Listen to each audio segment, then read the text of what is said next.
I'm Fran Smith. I did not get to go to youth camp this year, but hopefully I can go next year. But I do have a testimony that I would like to share with everybody. I'd like to start my testimony with thanking God for all of His blessings and for sending His only begotten Son to die on the cross for my sins. And I'd like to thank God for my husband. He's a wonderful husband. And my children and my grandchildren, because I have been blessed with children and grandchildren. I have 5 children and 12 grandchildren, and a great-grandchild on the way. And I can't thank Him enough. When I was 5 years old, my grandpa took me to church. He always gave me good Christian advice, and he was always there for me. When I was 12 years old, my mama had colon cancer. I remember praying and asking God to not let her die. And you know, He reached down and He touched her and He healed her from her colon cancer. When I was 35 years old, she had breast cancer, and it was in 19 lymph nodes. Once again, we prayed. God reached down and touched her. He healed her from that cancer. Bless her heart, she's gone now, but she did not die from cancer. She lived quite a few many years later after all that. I've seen God really work in my life. He's just always been there for me. My oldest son, when he was 13 years old, he had spinal meningitis. The doctors had gave up on him. They was actually going to airlift him to Duke because there was nothing else that they could do here for him. And of course, I didn't leave his side. I was with him all the time. And the night the doctor came and told me that there was nothing else that they could do, that if he made it through the night, they would have to airlift him to Duke the next morning. Well, prayers was going out. We was praying, and I had dozed off because I was really tired. And what woke me up was my son sitting on the side of the bed saying, "Mama." So God touched him. He reached down, touched him, and He healed him. And then there was my son David. He's been through a lot. You know, when David was little, I was really a single parent until I met Ken. Ken has been a good daddy to David. But David and Tamara have been through a lot. They lost a baby. And every time that she gets pregnant, she has toxemia. But God always seems to bring her through it. But she did have a stroke after having Jaden. That was her first child. And they didn't think she was going to make it. But once again, God reached down and He touched her. She made it. And she got to come home to her beautiful little daughter, Jaden. And then in between Jaden and Grayson, she had a miscarriage. She did get pregnant and she lost a baby. And then she had Gracie, and once again she had the toxemia again. And she has the rare kind of toxemia, but God saw her through. And you know, so once again she got to come home with Gracie. And then there was Lane. The same thing happened. It was not quite as bad, but you know, Lane has the doctors had said that Lane was blind, but he's not blind. He does have some eye problems, but he is not blind because God did not want him to be blind. So He touched him and He healed him. Jaden was not supposed to even be able to go to a public school. They thought she was going to be blind, but she's not. She's 15 and healthy and doing good by God's grace. My husband was told when he was 55 years old that he had blocked arteries. The right side was 100% blocked and the left side is like 50% blocked. And the doctors does not know why he is still alive. Well, I do, because God reached down and touched him, and He knows that I need him, and He's keeping him here with me. And I'm thankful for Ken.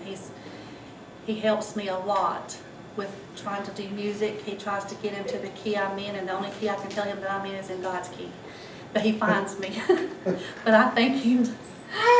And you know, we have a good marriage, and we are in church serving God together. We go through our ups and downs, but God is always with us to bring us back up. And I'm thankful for that. I have a daughter, Elizabeth, that, you know, she has been through a lot. She's doing a lot better. I mean, her daughter Candace was, when she was younger, was not really healthy. She was underweight, anemic. But, you know, prayers went out for her, and she's come to church here, and she's healthy, and she's doing good. And so, and there was Adam. When Adam was a little boy, he loved for me to read him his Bible stories. And we did. And he would get into my kitchen and put his hands behind his back and just preach up a storm. He's kind of out of church now, but God's going to put him back in here. I know he will. But then, I've talked about all of my children except for one, I guess you've noticed, and that is Kristen.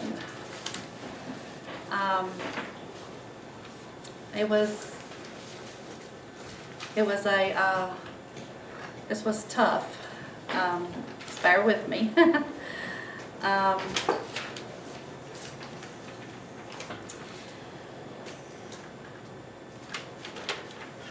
Here, just a second here.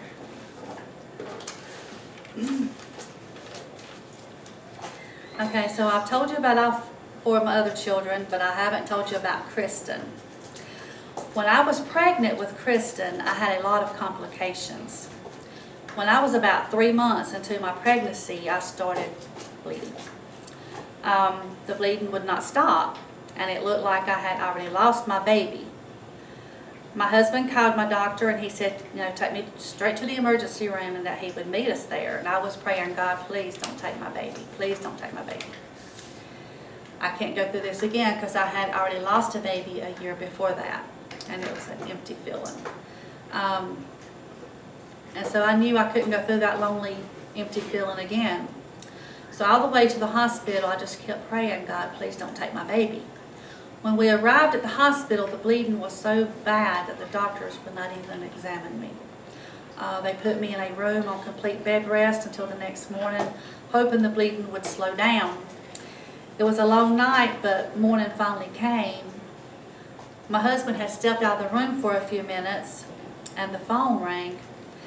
And I had been going to a church called Grace United Methodist Church.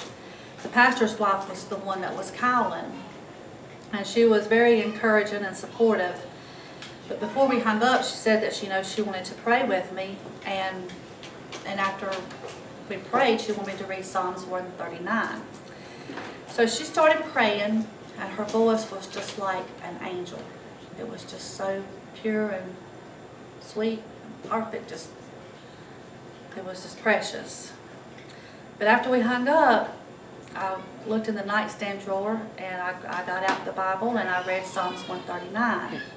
When I got to verse 13, it said, "For thou hast possessed my reins, thou hast covered me in my mother's womb." I felt God in my room. There was complete silence, and the lights were dimming and then brightening. And I felt a light touch just go across my legs. And my husband came back into the room, and I told him about it. 20 minutes later, the doctor came in and said, we're going to go down for an ultrasound. Well, when I went down for my ultrasound, they found a healthy heartbeat and a healthy baby. God knitted my baby back together in my womb as I was reading Psalms 139, verse 13. I know this without a doubt. I still had to take it easy because there were still some problems going on. I had a heart murmur, I had a kidney stone, I still had some bleeding. Home from the hospital one night, I was laying in my bed reading my Bible. My husband was working third shift that night. I fell asleep while I was reading my Bible. I know that's not good, but I was really drained, but I did fall asleep. But I was woken up from a voice, and the voice said, "Fran, I will take care of you. I opened my eyes and I saw a white robe curling around the bottom of my doorway, going up the hallway. Someone was walking up my hallway. It was the calmest, prettiest, most beautiful man's voice that I have ever heard. I knew that it was God. On February 3rd, 1989, at 10:10 a.m., I gave birth to a little girl. She weighed 7 pounds, 3 ounces, and was 19.5 inches long. Her name is Kristen, and she is now 30 years old.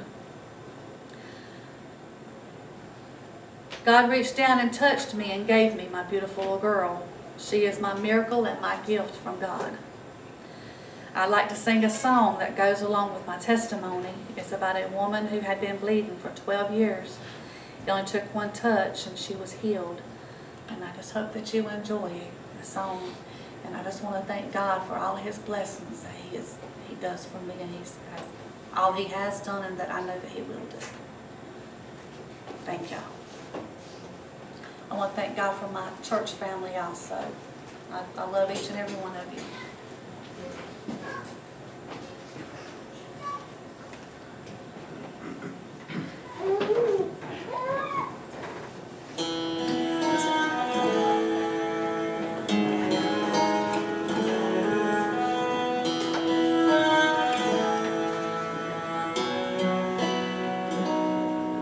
Been ostracized for 12 years.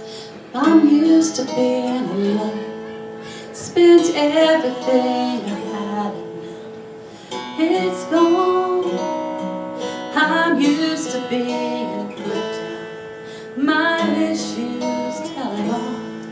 My only hope is anchored in this fall. If I could just touch the hem of His garment, I know I'd be made whole. If I could just press my way through this madness, His love would heal my soul.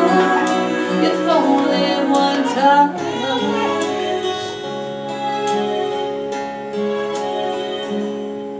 So many people call Him.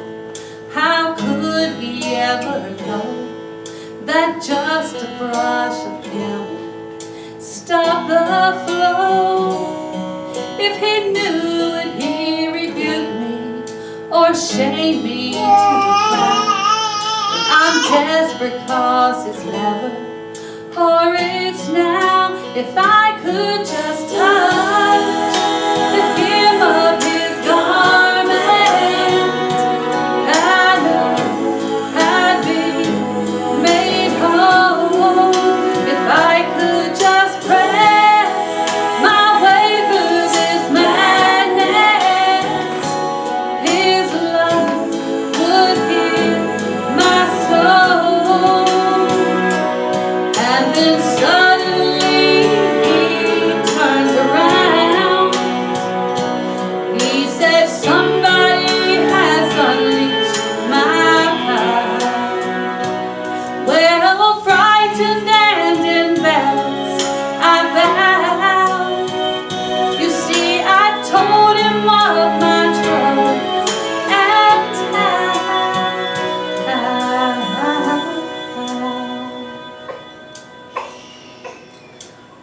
I had to